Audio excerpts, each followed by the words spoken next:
Olá pessoal, tudo bem? Meu nome é Fábio Monstro, sou professor de Geografia aqui do Poliedro e vamos trabalhar mais um tema relevante, mais um tema importante no que se refere aos principais vestibulares aí, entre eles o Enem, que é o processo de degradação dos solos, ok?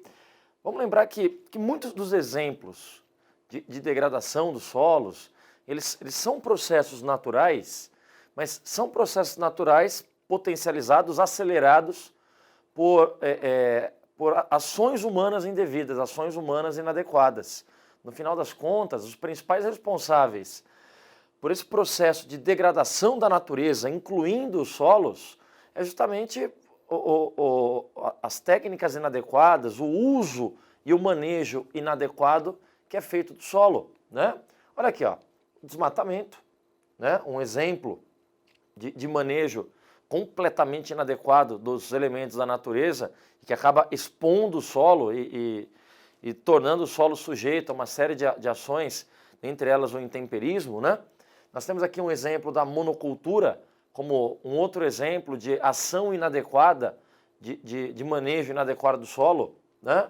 As queimadas, a pecuária. Então vejam, notem que todos esses elementos, de maneira combinada ou de maneira individual, eles contribuem de maneira decisiva para esse processo de degradação dos elementos da natureza, dentre eles, com ênfase na aula de hoje, dos solos, né? O desmatamento, que expõe o solo, a monocultura, que esgota o solo, as queimadas, que contribuem para a destruição da matéria orgânica e redução da quantidade de água no solo, e a pecuária, né? Que vai contribuir para um processo de compactação e endurecimento do solo. O solo ele fica menos aerado, ele não respira com tanta facilidade, ok? Vejam, um primeiro exemplo de degradação ambiental do solo é justamente a lixiviação. Você vê que interessante? A lixiviação ela é um processo natural, mas também potencializada por ação humana. O que é a lixiviação, turma?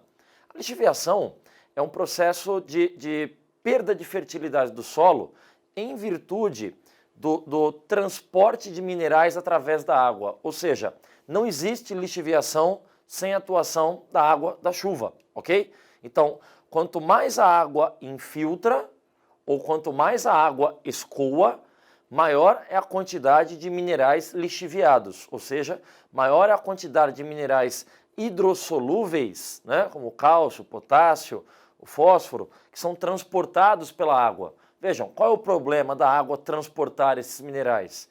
Como eu te disse, quando o solo ele perde minerais, o solo ele se desequilibra. E quando o solo ele se desequilibra, claro, um solo fértil ele tem uma grande variedade de minerais, ele atende através do fornecimento de nutrientes, tudo quanto é cultura agrícola, tudo quanto é vegetação. Então, quando o solo ele perde minerais transportados pela água, ao se desequilibrar, ao perder minerais, ele perde fertilidade, ok? Vamos lembrar que a lixiviação, ela ocorre sempre através da água, mas pode ser uma lixiviação vertical, através da infiltração da água, quer dizer, a água ela pode tirar os minerais das camadas superiores, que são as camadas mais férteis, e transportar esses minerais para camadas mais profundas, ou ainda a lixiviação ela pode ocorrer de maneira horizontal, que é por lavagem, né? Ou seja, a água ela escoa e transporta os minerais para maiores distâncias, o que também desequilibra o solo e geralmente esse tipo de lixiviação por escoamento é o primeiro passo para um processo de erosão. Então, antes da erosão, geralmente a erosão é precedida por esse processo de lixiviação horizontal, que ocasiona a perda de minerais e, consequentemente, a perda de fertilidade, tá? Aqui um outro exemplo de degradação dos solos, que é justamente o processo de ravinamento, que é um tipo de erosão, né? Lembrem-se que a erosão ela é um processo da natureza, ela é um processo natural, mas também muito acelerado em virtude do uso e do manejo inadequado do solo. E aí, nesse sentido, o desmatamento ele tem um papel preponderante, né, no processo erosivo, pois o desmatamento ele expõe o solo. Se ele expõe o solo, quer dizer, o solo está exposto ao contato direto da água da chuva, então o pequeno contato da gota da água da chuva com o solo já gera o chamado efeito splash, né? Que é a primeira desagregação, é o primeiro processo de ruptura da estrutura, que é uma erosão em escala reduzida, ok? O processo seguinte, o pós-splash, é o escoamento das águas. Então, peraí, para que haja erosão, se faz necessário um processo de desmatamento e o escoamento superficial das águas. Então, quanto mais a água escoa, quanto maior a velocidade do escoamento superficial das águas, maior o potencial erosivo delas, né? Então aqui nós temos a ravina, que em tese é uma erosão ainda superficial, uma erosão ainda no estágio inicial. Vejam as fendas abertas nessa estrada de terra em virtude do processo erosivo. Notem, ó, nós temos a vegetação, a cobertura vegetal de um lado, um resquício de cobertura vegetal do outro, e na estrada de terra, a abertura de fendas. O que é isso aqui, ó? É o caminho encontrado pelas águas. Quer dizer, à medida que a água ela escoa, ela vai abrindo, ela vai rasgando o relevo. A ravina é um corte, ela é uma forma de rasgar o relevo através do escoamento da água. Tá vendo? Ó? Alguns exemplos de ravinas, ó, algumas já um pouquinho mais largas, um pouquinho mais profundas, outras menos, mas vejam, a ravina ela é um problema, é um primeiro tipo de erosão, mas é ainda um problema menor se comparado a essa outra erosão aqui, ó. Conhece? A vossoroca.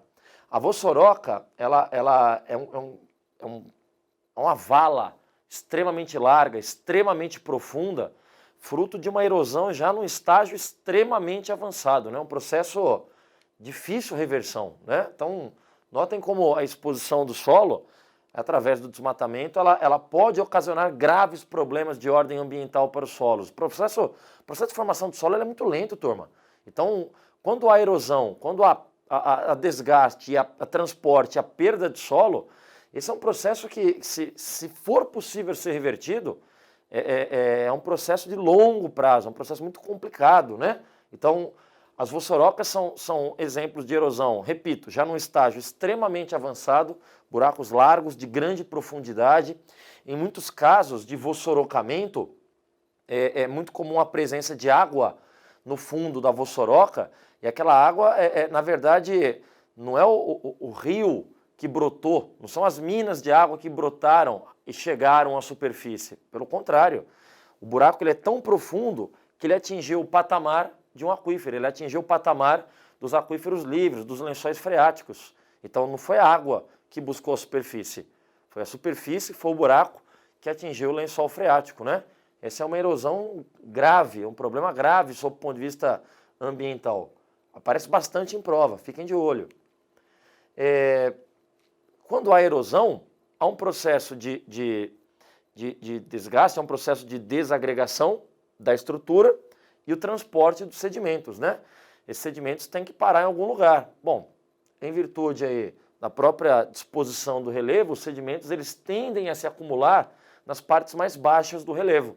E aí, lá no fundo de vale, nós temos a presença dos rios, né?